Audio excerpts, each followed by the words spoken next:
Slechts 1 Zeeuw zeker van een plaats in de nieuwe Tweede Kamer. Het is donderdag 18 maart. Dit is Zeeland Nu. Onzekerheid voor andere Zeeuwse kandidaten. Protest tegen sluiting van huisartsenpost. En Zeeuwen willen actie van nieuwe regering. Goedenavond. Er komen minder Zeeuwen in de Tweede Kamerbankjes te zitten. De 4 Kamerleden uit Zeeland die we hadden, die zijn we na deze verkiezingen van gisteren zo goed als zeker kwijt. En op dit moment is duidelijk dat slechts 1 Zeeuwse meteen het parlement ingaat. En dat is VVD'er Jacqueline van den Heel uit Goes. Zeeland reageerde vandaag op de uitslag. Donderdag is marktdag in Middelburg. Dus geen beter moment om te peilen hoe de verkiezingsuitslag hier is gevallen. Ik ben er wel blij mee.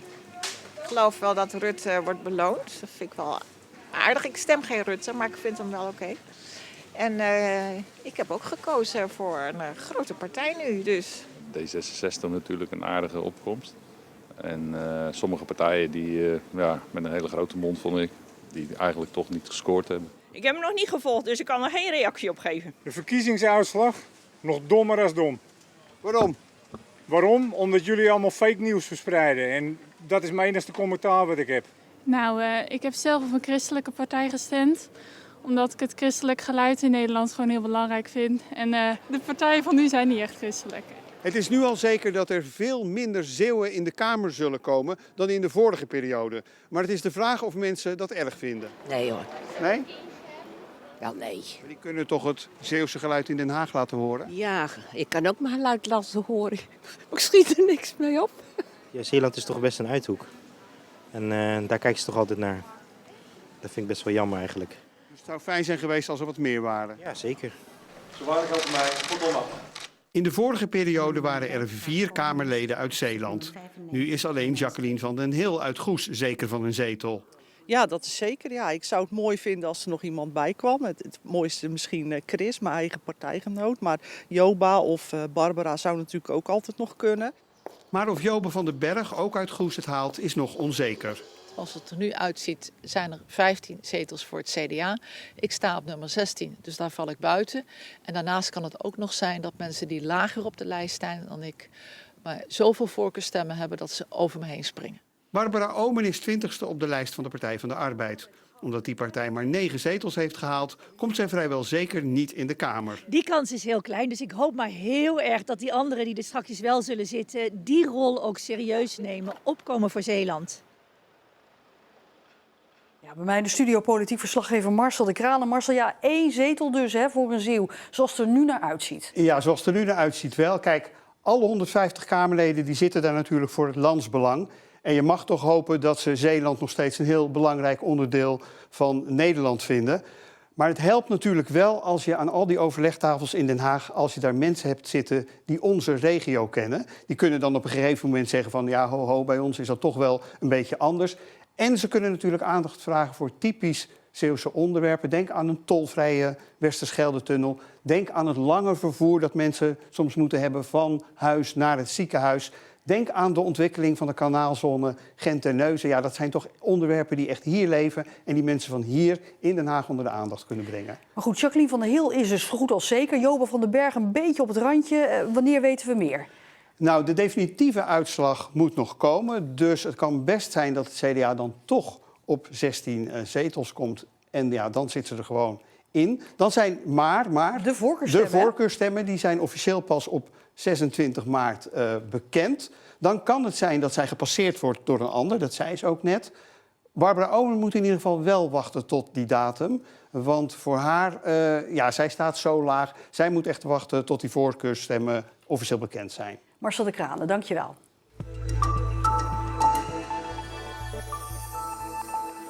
De huisartsenpost in Oostburg in ziekenhuis Zorgzaam daar moet 's nachts open blijven. Dat zegt een aantal huisartsen uit West-Zeeuws-Vlaanderen. Veel huisartsen in de streek willen deze hap in Oostburg 's nachts sluiten, omdat er te weinig mensen zijn om in die uren de post draaiende te houden. Maar het kleine groepje huisartsen dat het er niet mee eens is bang dat de sluiting van de hap in Oostburg slecht uitpakt voor bewoners en toeristen. En er ook meer mensen zouden uitwijken naar België voor zorg. Tolenstad is een geldautomaat rijker, maar omwonenden zijn niet blij. Het apparaat belemmert het uitzicht van huizen er tegenover. Nou, we hebben 2 weken geleden de sleutel gehad van ons nieuwe huisje hier aan Tolen. En verleden week dinsdag stond ineens dat voor mijn neus. Als je vanuit hieruit kijkt, dan heb je echt de helft van het water mis je. Ook zou de geldautomaat slecht verlicht zijn en moeilijk te bereiken. Er is vooral geen stoep waar mensen op kunnen lopen. Laat staan met een rolstoel naar beneden. Dat gaat nog. Maar hoe komen die mensen weer terug naar boven? Volgens de gemeente zou deze plek de enige plaats zijn waar de automaat plofkraakvrij kan staan. 3, 2, 1. De laatste van in totaal 3 kustmijnen die in het Veersemeer zijn gevonden zijn vanmiddag tot ontploffing gebracht door de EOD.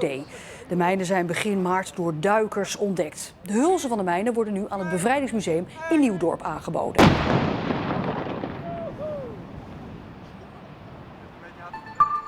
Het iconische café De Grens in Koewacht op de grens tussen Nederland en België is failliet.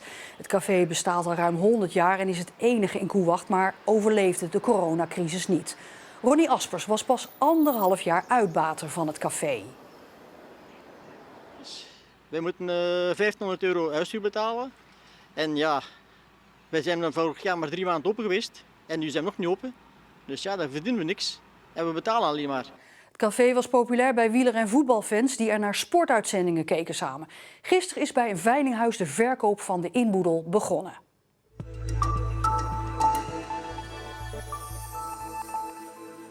Niet alleen de leerlingen, maar ook het personeel is blij dat de middelbare scholen sinds een paar weken weer open zijn.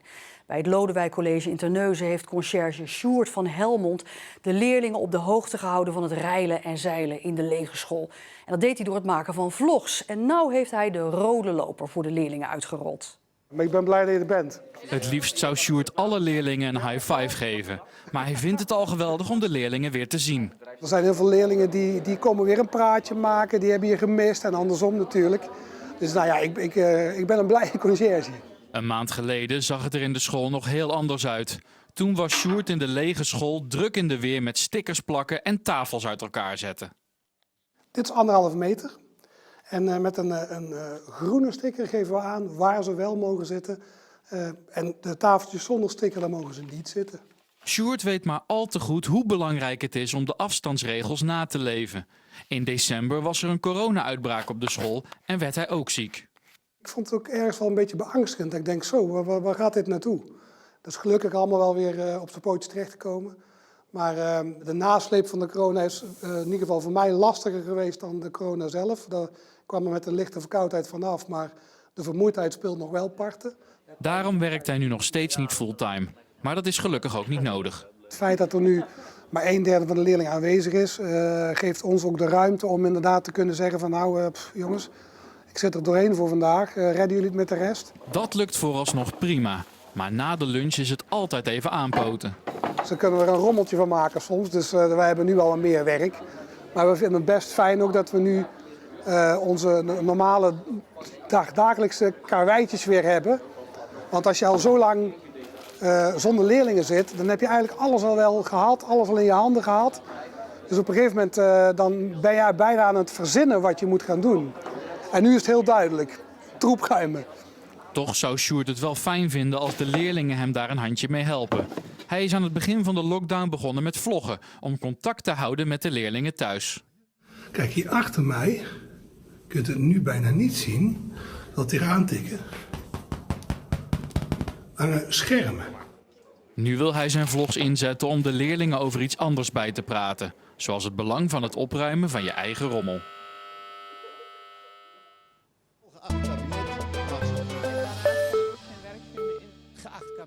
Ja, de verkiezingen zijn dus achter de rug. In Den Haag beginnen partijen aan de vorming van een nieuw kabinet. En in onze serie Geacht Kabinet deden 30 Zeeuwen de afgelopen maand een oproep aan dat nieuwe kabinet, zodat die de Zeeuwse belangen niet uit het oog verliest. Een maand lang spraken Zeeuwen zich in Geacht Kabinet uit over kwesties die een nieuw kabinet in zijn oren moet knopen. Naast een onvermijdelijke oproep voor een tolvrije Westerschelde-tunnel komen 4 thema's naar voren. Maak Zeeland aantrekkelijker voor mensen van buiten. Schiet de Zeeuwse boeren te hulp. Help de jongeren in deze provincie. Ik woon nu bij mijn ouders, maar ja, want ik kan geen woning betalen.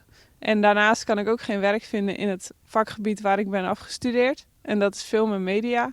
Maar er is gewoon geen werk in hier. Het imago van de provincie kan ook nog wel een boost gebruiken. We zijn meer dan een toeristische provincie, blijkt uit de videoboodschappen.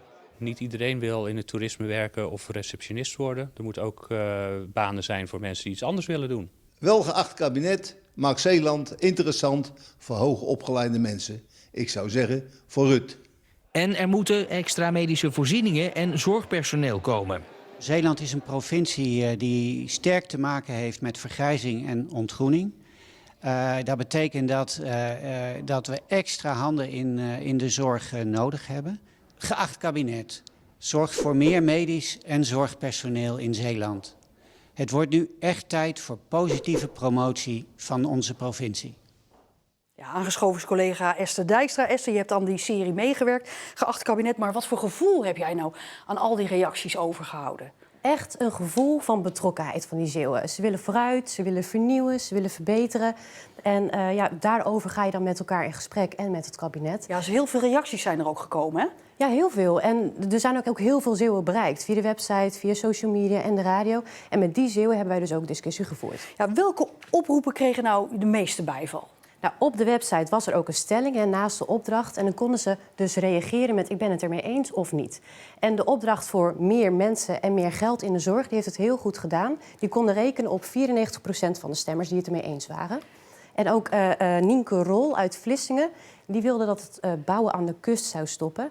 En zij kon rekenen op steun van 95%. We hebben een kustvisiepact. Dat is prima.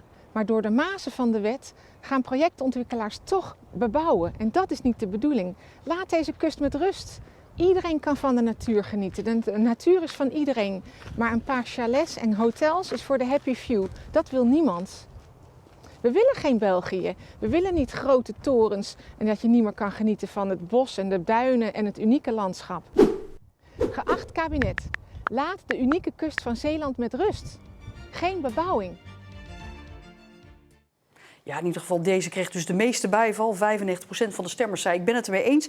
Nou staan alle oproepen, die staan nog steeds op onze eigen site, op onze Facebookpagina. Maar er gaat iets mee gebeuren, toch? Ja, die oproepen moeten in Den Haag terechtkomen. En de bedoeling is natuurlijk dat Den Haag ermee aan de slag gaat. Dus het nieuwe kabinet moet die opdrachten nog krijgen, al die filmpjes. Maar wanneer en hoe, dat weten we nog niet helemaal wanneer ze daar komen. Esther Dijkstra, dankjewel. Droge periodes en regen wisselen elkaar af vandaag in Zeeland.